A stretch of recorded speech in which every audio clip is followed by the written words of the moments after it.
ETF index mutual funds నేర్చుకుని stock మార్కెట్లో రాణించాలనుకుంటున్నారా? వెంటనే ఈ నెంబర్కి కాల్ చేయండి. Hello, welcome to Suman TV. నేను మీ రోషన్. సో ప్రస్తుత ఇన్సిడెంట్ గురించి మనతో మాట్లాడటానికి సిద్ధంగా ఉన్నారు ఎయిర్ ఇండియా పైలట్ ప్రణీత్ గారు. సో ప్రణీత్ చెప్పాలంటే నాకు మంచి ఫ్రెండ్ అనమాట. ఇలాంటి టైంలో ఏ పైలట్స్ కూడా ఇంటర్వ్యూస్ ఇవ్వడానికి ఇష్టపడరు. ఎందుకంటే ఏదో ఒక కాంట్రవర్షియల్ అవుతుంది, తెలిసి తెలియక చెప్పినట్టు ఉంటుంది. అంటే డెఫినెట్‌గా భయపడతారు. డెఫినెట్‌గా ప్యానిక్ చేయకూడదని ఎవరైనా అనుకుంటారు. కానీ ఇది ప్యానిక్ చేయడానికి కానే కాదు ఈ వీడియో. కేవలం ఆయన ఎయిర్ ఇండియాలో చేస్తున్నారు కాబట్టి, ఆ ఎయిర్ క్రాఫ్ట్‌కి సంబంధించి, ఆ బోయింగ్ ఎయిర్ క్రాఫ్ట్‌కి సంబంధించి వాళ్ళకి కొంత అవగాహన ఉండుంటుంది కాబట్టి, సాంకేతిక లోపమా? లేకపోతే 2 ఇంజిన్స్ ఎందుకు ఫెయిల్ అయ్యాయి? అండ్ అసలు ఏంటి జరిగిన సిట్యుయేషన్ ఏంటో వాళ్ళకి ఒక ఐడియా ఉంటుంది కాబట్టి, కేవలం ఆహ్, వ్యూయర్స్ తెలుసుకోవాలి కాబట్టి ఎగ్జాక్ట్ రీజన్ దాని గురించి నేను రిక్వెస్ట్ చేస్తేనే ప్రణీత్ ఇప్పుడు లైవ్‌లోకి వస్తున్నారనమాట. అతనికి కూడా ఇప్పుడు చెప్పాలంటే ఢిల్లీకి ఫ్లై అవుతారు. ఆన్ ద వేలో ఉన్నారు. అడగగానే వచ్చినందుకు first of all Praneeth thank you so much. Roshan hi.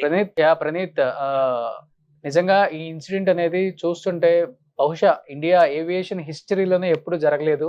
For the first time ఒక ఫ్లైట్ 600, 700 ఫీట్లు టేక్ ఆఫ్ అవ్వగానే వచ్చి క్రాష్ అవ్వటం నిజంగా ఇన్సిడెంట్ చూస్తుంటేనే మనకి ఇప్పటికి కళ్ళ ముందు అలానే కనిపిస్తుంది. అది కూడా ఒక హాస్టల్ మీద పడిపోవటం, హాస్టల్ మెడికోస్ చనిపోవటము, ఇటు పక్క అందరూ ప్యాసింజర్స్ కూడా మొత్తం ఒక్కళ్ళు తప్ప అందరూ చనిపోవటం విత్ క్రూతో. మీరు కూడా ఎయిర్ ఇండియాలో పనిచేస్తున్నారు కాబట్టి ఓవరాల్‌గా ఈ ఇన్సిడెంట్ గురించి, ఈ క్రాష్ గురించి ఏమనుకుంటున్నారు ప్రణీత్? ఇలా జరిగింది అని చెప్పలేము. బికాజ్ ఇన్వెస్టిగేషన్ ఏమి జరిగిండొచ్చు అని maybe we can guess like 3-4 things. ఇలా జరిగిండొచ్చు అని చెప్పేసి.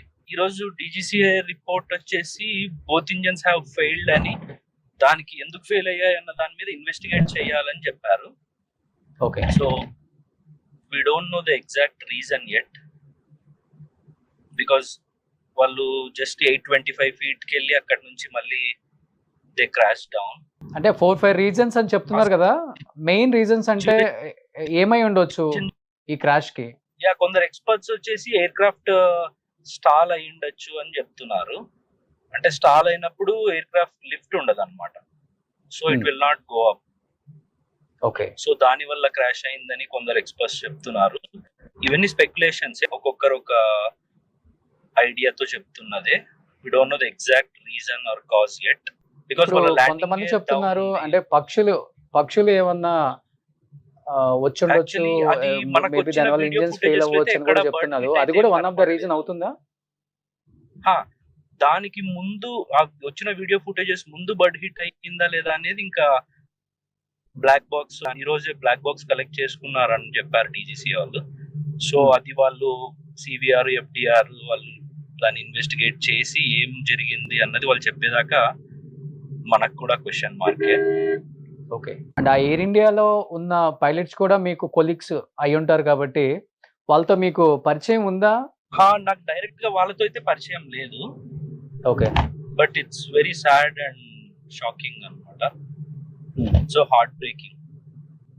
అసలు మేము ఏవియేషన్ లో ఉన్న వాళ్ళమే కాదు, లేని వాళ్ళు కూడా like it's heartbreaking news for everyone. కానీ వాళ్ళకి ఎక్స్పీరియన్స్ కూడా ఆల్మోస్ట్ 8200 అవర్స్ ఫ్లై చేశారు పైలట్ గారు. అది ఇంకో కో పైలట్ కూడా ఆల్మోస్ట్ 1100 అవర్స్ ఫ్లై చేశారని చెప్తున్నారు. They both are like experience pilots. Engines రెండు నిజం అయితే ఒకవేళ వాళ్ళకి ఆడి if they have time they can glide and land somewhere. But take off అవ్వగానే both engine fails. Okay. They don't have even altitude, no time to land anywhere other than to crash. 825 feet ellaru, then they came down. Okay. So mostly engines fail aitene ala avutadi, but engines both fail avadam anedi rare of the rarest. Okay. అలా ప్రణీత్ ఇంకొకటి flight లో ఉన్న 11 years seat, ఆ ఒక్క person flight లో నుంచి emergency gate open చేసుకొని వచ్చే అంత టైం ఉంటుందా? లేకపోతే అతను నిజంగా మృత్యుంజయుడని చెప్పుకోవచ్చు? అతను ఒక్కడు బయటికి వచ్చి ఎటువంటి అతనికి బర్నింగ్స్ కూడా ఏం లేదు బాడీకి కూడా. అసలుకి ఎలా అవకాశం ఉంది అసలుకి? మేబీ క్రాష్ అయినప్పుడు ఆ ఎమర్జెన్సీ ఎగ్జిట్ డోర్ ఓపెన్ అయ్యి తను బయటపడ్డాడో లేదా జంప్ చేశాడో అలా ఛాన్స్ ఉంటది. కానీ బికాస్ 30 to 50 seconds టైం ఉండింది. ఆ టైంలో I don't think emergency exit door open చేసి జంప్ చేసేంత టైం ఉంటుందని నేను అనుకోవట్లేదు. అంటే మేడే కాల్ అసలు అంటే ఏంటి అసలుకి? అంటే ఏం చెప్తారు? అంటే ఎమర్జెన్సీలో మేడే కాల్ పైలట్స్ చెప్పినప్పుడు యూజువల్లీ మేము ఇంజిన్ ఫెయిల్, ఇంజిన్ ఫైర్ లేదా వెన్ ఎనీ ఎమర్జెన్సీ పైలట్ ఇన్కెపాసిటేషన్ అయినప్పుడు కానీ ఇలాంటి టైంలో మేడే కాల్ ఇస్తాం అన్నమాట.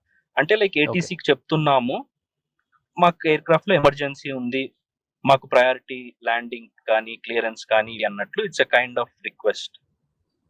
సో మేడే కాల్ ఇవ్వగానే ATC will alert, then they give priority for us to make us land depending on the emergency అన్నమాట. సో వీళ్ళు ఇచ్చిన కాల్ అయితే క్లియర్ గా అంటే న్యూస్ లో ఒక్కొక్కలా చెప్తున్నారు. 1 ఇంజన్ ఫెయిల్యూర్ మేడే కాల్ ఇచ్చారు అని చెప్తున్నారు. బట్ ఈ రోజు అయితే న్యూస్ 2 ఇంజన్స్ ఫెయిల్ అయ్యాయని చెప్తున్నారు. సో ఎగ్జాక్ట్లీ ఆ బ్లాక్ బాక్స్ రికార్డింగ్స్ బయటికి వచ్చి డీజీసీఏ చెప్పేదాకా మనకు కూడా ఫ్యాక్ట్స్ ఎగ్జాక్ట్ గా ఇది అని తెలియదు, కంక్లూడ్ చేయలేము.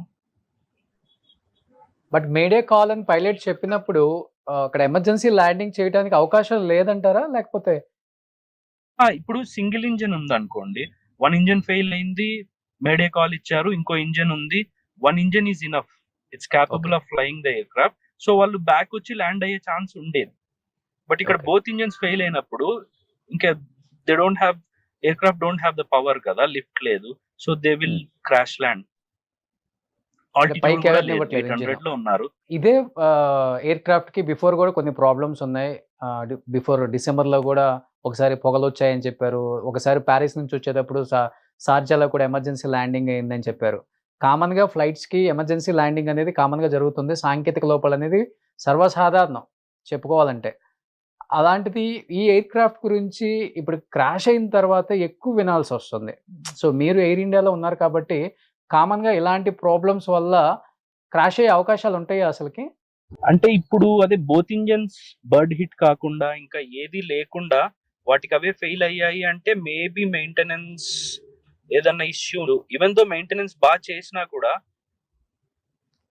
It might be a bad day also, you never know, anything can happen. So maintenance బాగా చేసిండొచ్చు, the aircraft is flying, అది అప్పుడే ఢిల్లీ నుంచి అహ్మదాబాద్ వచ్చింది, అప్పుడేం ప్రాబ్లం లేదు. సో మెయింటెనెన్స్ చేసినా మనకు చెప్పలేం కదా, you never know what happens when. Okay. So snag అయితే టెక్నికల్ గా ఉంది అని నేను కూడా చూశాను. లాస్ట్ డిసెంబర్ లో కూడా ఏదో స్నాగ్ అయ్యి ఎయిర్ క్రాఫ్ట్ గ్రౌండ్ అయింది అన్నారు. దాని తర్వాత సీ చెక్ కూడా వెళ్ళి వచ్చింది అన్నారు. అంటే మెయింటెనెన్స్ లో ఉంటాయి అన్నమాట C check. I think they do for every 3000 flying hours. 3000 hours aircraft fly చేసిన తర్వాత సీ చెక్ చేస్తారు, maintenance thorough check of the whole aircraft. అది కూడా రీసెంట్ గా 6 months బ్యాక్ ఎప్పుడు అయ్యి వచ్చింది అబుదాబిలో అని చెప్తున్నారు. సో ఏ ఫ్లైట్ అయినా టేక్ ఆఫ్ అయ్యేటప్పుడు మినిమం ఒక 1/2 hour స్టార్ట్ చేసి ఉంటుంది ఇంజిన్ కాబట్టి డెఫినెట్ గా ఇంజనీర్స్ చెక్ చేసుకుంటారు. దాంట్లో ఎంత వైబ్రేట్ అవుతుంది, ఎంత టెంపరేచర్ ఉంది, అసలుకి ఇంజిన్ కెపాసిటీ అన్ని రకాలుగా చెక్ చేసుకున్న తర్వాతే టేక్ ఆఫ్ కి సిగ్నల్ ఇస్తారు. అలాంటిది ఇక్కడ ఎక్కడ అంటే టేక్ ఆఫ్ అయినా మీరు అన్నట్లుగానే ఒక 45-50 సెకండ్స్కే క్రాష్ అయింది కాబట్టి ఈ చెక్కింగ్ అనేది తరోగా జరిగిందంటారా? లేకపోతే ఒకవేళ జరిగినా అప్పుడు ఏం ప్రాబ్లం లేకపోయినా కానీ టేక్ ఆఫ్ అయిన తర్వాత ఇలాంటి ప్రాబ్లమ్స్ వచ్చే అవకాశం ఉందంటారా? చెక్ చేయకుండా ఎవరు వెళ్ళరు. బికాజ్ మీరు అన్నట్టు మనం ఇంజన్స్ బోత్ స్టార్ట్ చేసి టాక్సీ చేస్తారు, రన్వే మీదకి వచ్చిన తర్వాత they will give full power, మేము రీచ్ అవ్వాల్సిన స్పీడ్స్ రీచ్ అవుతూ వస్తాయి. అవి అవ్వకుంటే రన్వే మీదనే టేక్ ఆఫ్ రిజెక్ట్ చేస్తారు. అది చెయ్యకుండా వాళ్ళు ఇంజన్స్ బాగున్నాయి కాబట్టి దే కంటిన్యూడ్. టేక్ ఆఫ్ అయిన తర్వాత ఇంజన్స్ ఫెయిల్ అయితే అవి both engines, no one can do anything కదా. ఓకే, ఎవరేం చేయలేము. అది ఫస్ట్ టైం కదా ఇలా 2 ఇంజన్స్ ఒకేసారి. ఇది second time as per my knowledge. ఇంతకు ముందు హడ్సన్ రివర్ లో యుఎస్ లో జరిగింది కదా, అప్పుడు బర్డ్ హిట్స్ అయ్యాయి అన్నమాట. అప్పుడు బోత్ ఇంజన్స్ కి బర్డ్ హిట్ అయ్యి బోత్ ఇంజన్స్ ఫెయిల్ అయ్యాయి. ఇక్కడ బోత్ ఇంజన్స్ ఫెయిల్ అయ్యాయి అంటున్నారు కానీ బర్డ్ హిట్ అనేది ఇంకా కన్ఫర్మ్ చేయట్లేదు. సో బర్డ్ హిట్ వల్ల అయ్యాయా, టెక్నికల్ గా నిజంగానే టైం బ్యాడ్ అయ్యి 2 ఇంజన్స్ ఒకేసారి ఫెయిల్ అయ్యాయా, ఈ రేరెస్ట్ ఆఫ్ రేర్ ఇన్సిడెంట్ అలా అయ్యింటే ఇంకా మనం ఏం చేయలేము. ఓకే, కానీ ఒక ఇంజిన్ ఫెయిల్ అయ్యి ఒక ఇంజిన్ మంచిగా ఉన్నా కానీ సో టేక్ ఆఫ్ అయినా ల్యాండింగ్ వరకు ఒక ఇంజిన్ కెపాసిటీతో వెళ్ళొచ్చు. Yeah 1 engine is enough. Aircraft is designed in such a way, ఒక ఇంజన్ తో it will continue to climb. You can go and level off at 4,000, 5,000 whatever feet, then you can come back and land. మళ్ళీ వచ్చి single engine తోనే fly చేసుకుంటూ వచ్చి land అవ్వచ్చు, ఏ problem ఉండదు అనమాట. It is designed in such a way. But ఇప్పుడు single engine అయ్యిందని నిన్న అన్నారు, ఈ రోజు ఏమో బోత్ ఇంజన్స్ ఫెయిల్డ్ అంటున్నారు. So let's wait and see what DGCA says about the investigation. So కేవలం 2 ఇంజిన్స్ ఎందుకు ఫెయిల్ అయ్యాయి కూడా రావాలి నివేదిక అనేది కూడా, అసలు నిజంగా బాడ్ హిట్. ఇంకా యుఎస్ నుంచి కూడా NTSB అని చెప్పేసి, అది US FAA వాళ్ళది సేఫ్టీ బోర్డు, వాళ్ళు కూడా వచ్చి ఇన్వెస్టిగేట్ చేస్తారు అని చెప్తున్నారు. ఓకే, చూడాలి మరి. అండ్ ప్రణీత్, ఇంకొకటి ఫ్యూయల్ ట్యాంక్ కెపాసిటీ ఎంత ఉంటుంది? ఎందుకంటే 9 hours ఫ్లై ఉంటుంది, ఒక 3-4 hours ఎక్స్ట్రా కూడా ఫ్యూయల్ పెట్టుకుంటారు అని చెప్తున్నారు. లాంగ్ హాల్ ఫ్లైట్ కదా, యూజువల్లీ మేము డెస్టినేషన్ ఫ్యూయల్, డెస్టినేషన్ నుంచి ఇన్ కేస్ డైవర్ట్ అయితే ఆ డైవర్ట్ ఎయిర్పోర్ట్ కి ఫ్యూయల్, ఇంకా కంటింజెన్సీ ఫ్యూయల్ అని చెప్పేసి హోల్డింగ్ ఫ్యూయల్ ఒక 30 minutes, ఇవన్నీ క్యాల్కులేట్ చేసుకుని ఆ ఫ్యూయల్ అంతా క్యారీ చేస్తాం అనమాట. ఓకే. సో వీళ్ళు నేను చూసినంతలో న్యూస్ లో అండ్ రిపోర్ట్స్ లో 1 lakh kgs పైనే they have the fuel in they. 1.12 అని చెప్తున్నారు. 1 lakh ప్లస్ అని విన్నాను. ఓకే. సో ఫ్యూయల్ కూడా ఎక్కువ ఉండటం, క్రాష్ అవటం వల్ల ఎక్కువ బ్లాస్టింగ్ జరిగింది అసలు. అది కరెక్ట్. ఇప్పుడు లాంగ్ హాల్ ఫ్లైట్ కదా, డొమెస్టిక్ ఫ్లైట్ అంటే they will carry maybe less fuel compare to long hall flights. మనకి ఇక్కడ నుంచి Ahmedabad to London long flight, they will be carrying more fuel. Take off అవ్వగానే అయింది కాబట్టి ఉన్న ఫ్యూయల్ మొత్తం ఈజీగా ఇగ్నైట్ అయిపోయి ఎవ్రీవన్ గాట్ బర్న్డ్. నిజంగా చెప్పాలంటే చాలా మందికి పానిక్ సిచ్యువేషన్ అని చెప్పుకోవచ్చు.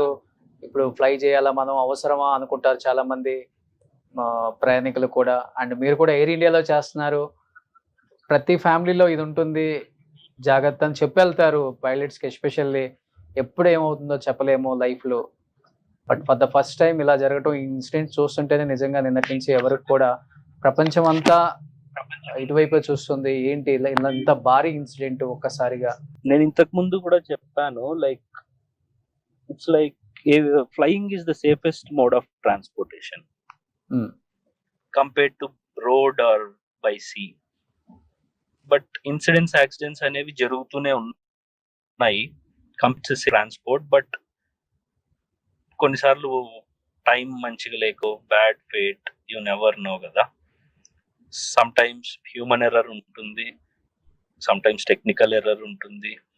బట్ రీజన్ ఏదైనప్పటికీ వి కాంట్ ప్రెడిక్ట్ కదా, ఎప్పుడు ఏదైనా జరగచ్చు. సో నేను కాంట్రవర్షియల్ క్వశ్చన్ ఏం అడగట్లేదు ప్రణీత్, ఒకటైతే చెప్పండి, హ్యూమన్ ఎర్రర్ అంటే ఏముంటుంది అసలుకి? టెక్నికల్ ఎర్రర్ అంటే ఓకే, చాలా మంది చాలా ఎక్స్పర్ట్స్ చెప్తున్నారు. హ్యూమన్ ఎర్రర్ అంటే అసలు ఏం రావచ్చు? హ్యూమన్ ఎర్రర్ అంటే like I'm not saying to this. So I think Praneeth కూడా ఇప్పుడు ఢిల్లీ ఫ్లయింగ్ ఉందన్నమాట, ఎయిర్పోర్ట్కి రీచ్ అయ్యి ఉంటారు మేబీ. సో నిజంగా ఇది వాళ్ళకే కాదు, ఎవరైనా కానీ జీర్ణించుకోలేని, డైజెస్ట్ అవ్వలేని ఒక ఇన్సిడెంట్. దీని లైఫ్లో మర్చిపోలేము.